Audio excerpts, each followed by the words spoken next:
To use the software, you will need WordPress installed on your website first. And so if you already have it installed, you could totally skip this video. If you don't, I'm going to show you how to install WordPress. And it's basically there's a couple of steps in the process. We need to create a database within our hosting account, and then we need to upload the files for WordPress, and then we need to basically run the installer. And so the first step is to create a database. And the way we're going to do that is log into cPanel or your control panel, or sometimes it's called your hosting login. And normally the way you log into that is you type in your domain name and then you put a slash and then the letters CPANEL, cPanel, just like this. And it will bring you to a login screen that looks exactly like this. Then what you're going to do is you're going to enter your username, and then you're going to also enter your password. Now, this is information that's given to you by your hosting company. So if you're not sure what your cPanel and your FTP login and username are, then you're going to need to find those from your hosting account hosting account provider. You click login, and then once we're in the cPanel, we need to go and create a database. So we're going to go down to where it says databases, and we're going to do MySQL databases, and we're going to click that. And then what we need to do is create a new database. So we're going to enter the name, and then this could be anything that you want it to be. So I could just call it, WP test or whatever, and create that database.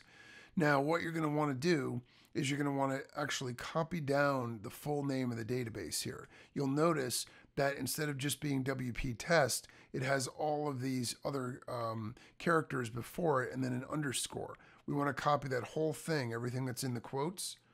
And we're going to go copy that into a file because we're going to need that in a few minutes when we set up WordPress. Okay, so that is going to be our database. Now we need to create a user for the database. So we're going to go down here, and then where it says MySQL users, we're going to add a new user. Now, for me, just to make it simple, I like to use the same user as the database, so I know which user works with which database. And then I'm going to use the password generator to come up with a password, and then say I've copied it and say use password, and then I'm going to create the user. Okay, now I want to go back to that text file. I want to paste in the password that I used, and I also want to make sure that I have the database name. Now in this case, it's the same as my username, or the username. It's the same as my database name, so it's very easy to remember.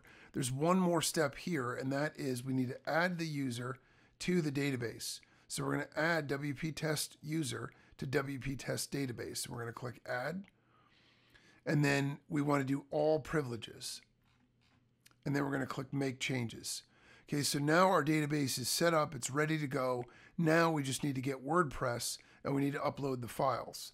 All right, so the way we're going to do that is we're going to go over to WordPress.org.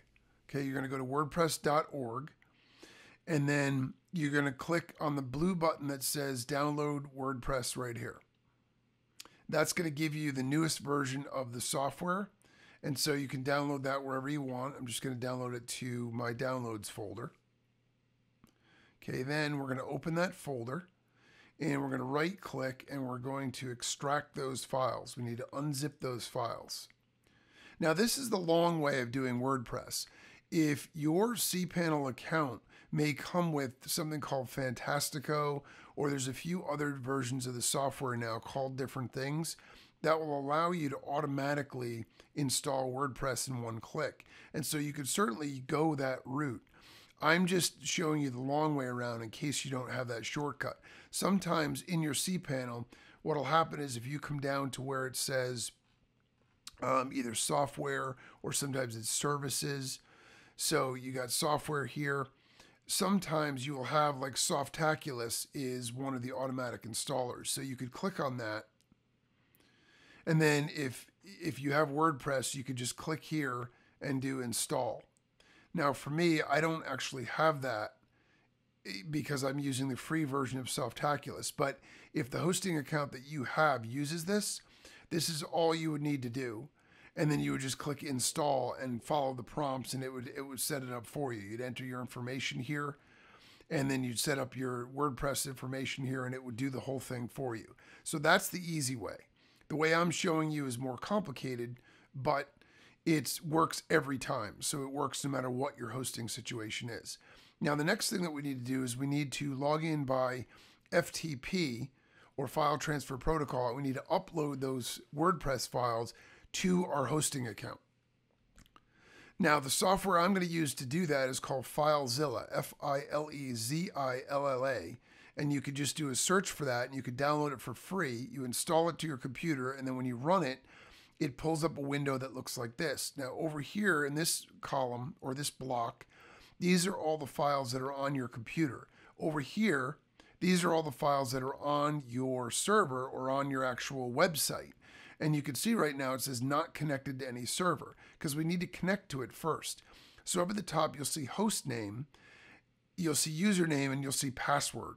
Now again, this is information that your hosting company provides you with, but normally your host name is just your domain name, and then your username and password are usually the same as they are for logging into cPanel. And so once we've connected, you enter that information and click connect. You will see a list of folders and some files like this. This is all of the files and folders that are actually on our website. We need to go into where it says public HTML and double click that.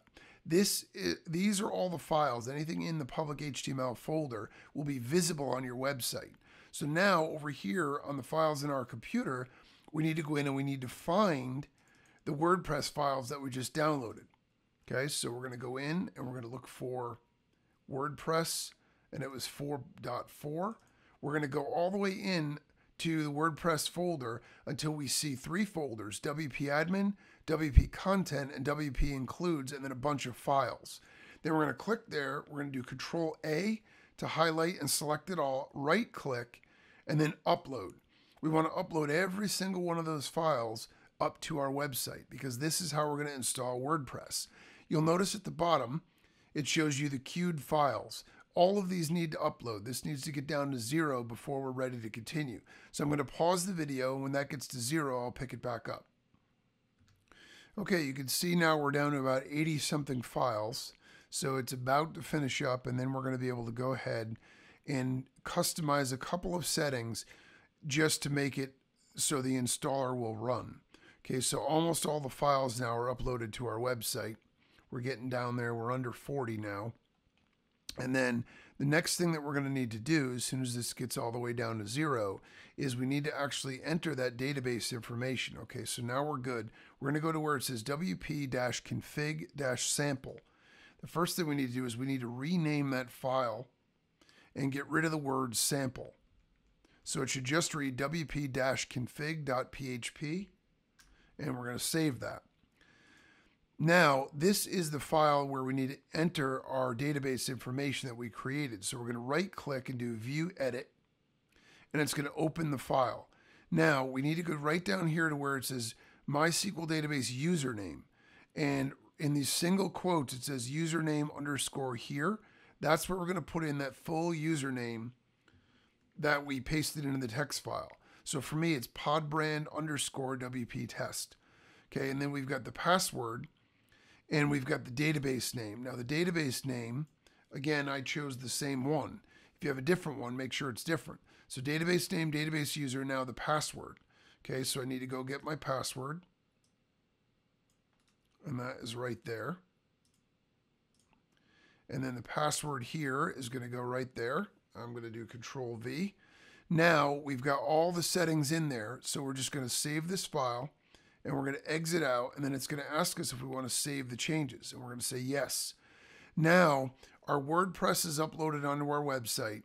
We've got the database information correct, so it will allow WordPress to store information in a database on our hosting account, which is what we want. Now we need to just go to our website and finish the install for WordPress. So we're going to go over here, and we're going to type in the name of our website.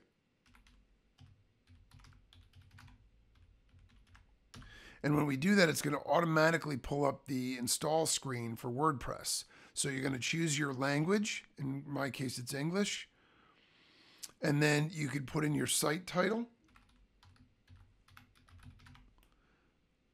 And then you could put in a username.